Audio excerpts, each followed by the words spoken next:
Melanjutkan tutorial yang kemarin, kita tanya sekarang apa kemarin itu kan sempat nyinggung masalah apa namanya instrumen-instrumen yang ada di speedometer tuh.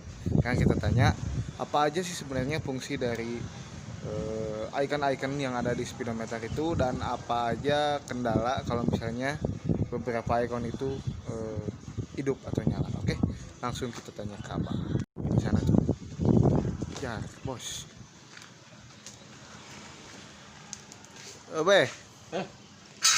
Beh, nah kan kemarin itu sempat nyinggung masalah di tutorial yang kemarin ya, sempat nyinggung masalah instrumen panel. Nah, sekarang sebenarnya instrumen panel di Blazor tuh ada apa aja dan apa aja fungsinya gitu. Oke, siap. Mungkin di tutorial kali ini kita bahas tuntas lah ya instrumen panel Blazor. Oke, nanti kita masuk ke ruang kabin. Coba saya akan jelaskan satu persatu. Oke, sekarang kita coba jelaskan satu persatu daripada fungsi instrumen panel ini. Ini kita mulai dari sini nih. Ini ya.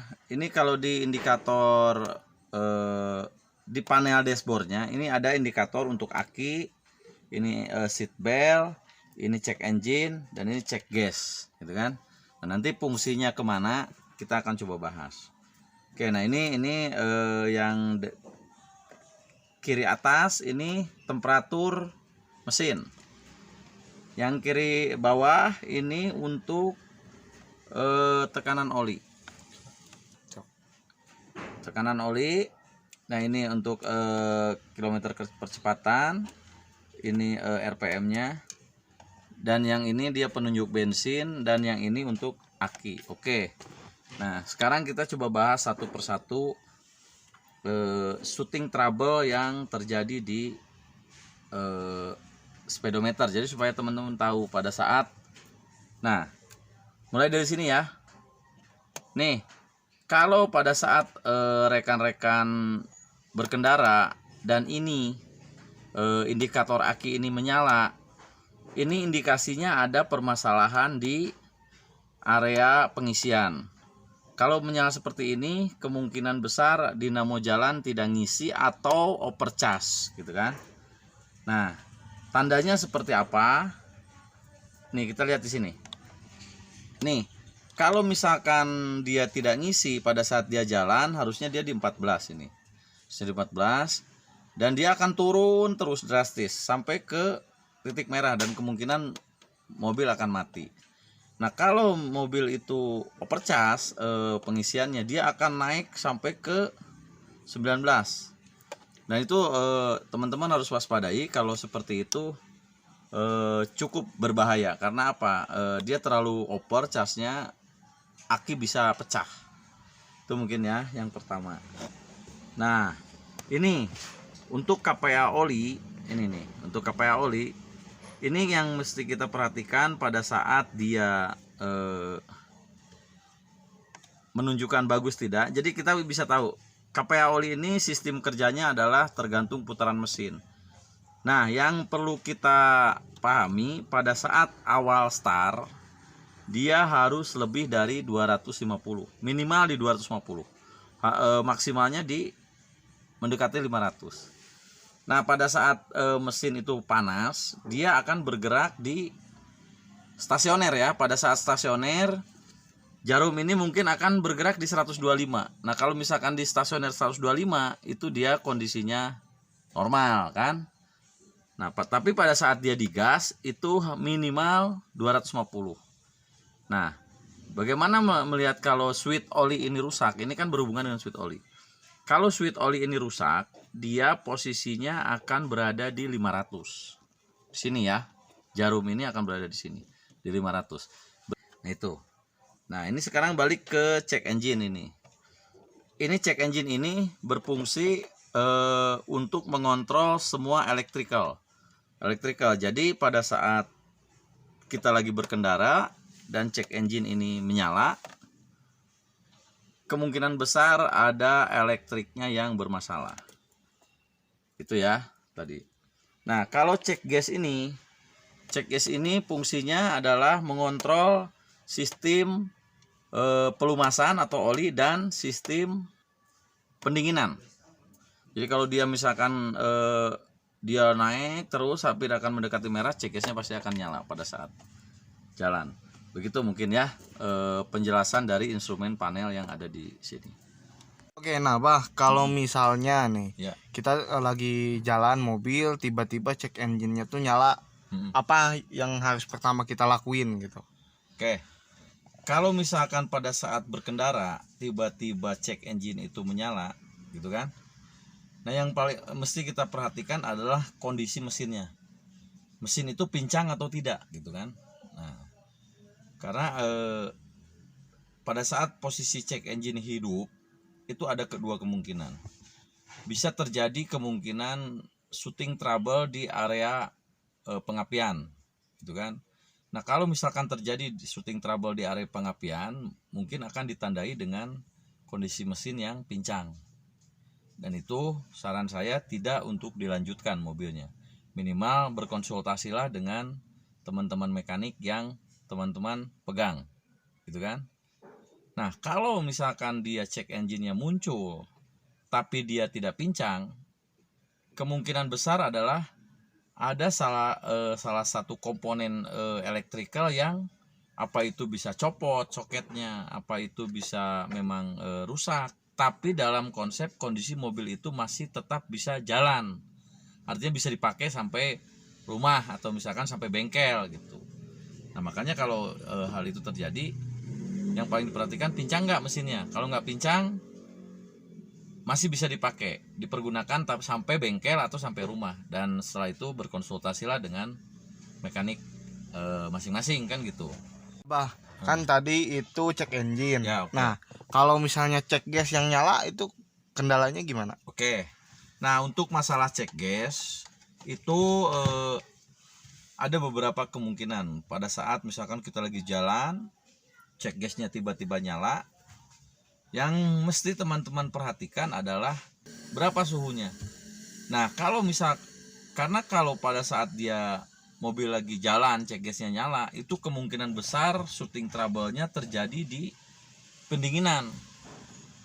Nah, kalau misalkan dia udah mau naik temperaturnya sampai 100 bahkan sampai merah, cek gas itu pasti nyala, gitu kan? Pasti nyala, dan pastikan kita berhenti, kita cek. Itu bisa banyak kemungkinannya. Bisa airnya kosong karena bocor, bisa juga extra fan-nya nggak nyala, gitu kan? Nah, itu kalau lagi jalan tiba-tiba cek gasnya nyala, berarti yang kita perhatikan adalah temperaturnya di mana, dan kemungkinan besar dia akan temperaturnya lewat, dia akan mendekati red zone. Nah, yang kedua, cek gas itu akan menyala pada saat stasioner, gitu kan? Pada saat mobil misalkan di lampu merah, kita diam, tiba-tiba cek gasnya nyala gitu. Nah, yang paling kita perhatikan adalah tekanan oli. Kalau seperti itu, ada kemungkinan tekanan oli itu drop di posisi stasioner. Tadi yang saya sebutkan, panel ininya, jarum ampere olinya, dia pasti akan nyender di merah. Itu pasti cek gasnya nyala. Tapi waktu digas dia hilang. Nah, kalau seperti itu kemungkinan permasalahan ada di pelumasan.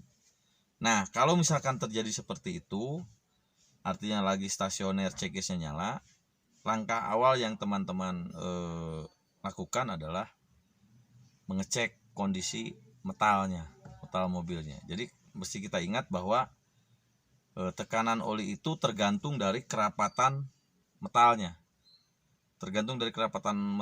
Jadi kalau metalnya udah mulai longgar, otomatis si tekanan oli itu akan kurang ke atas.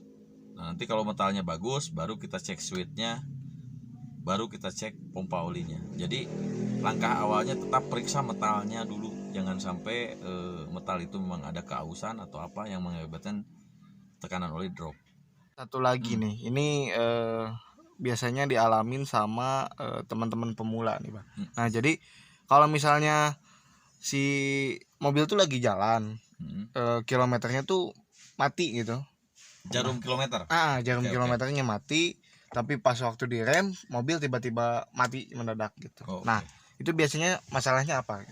Oke, kalau itu mungkin kasusnya jadi dia jarum kilometernya nggak bergerak gitu ya, nggak bergerak.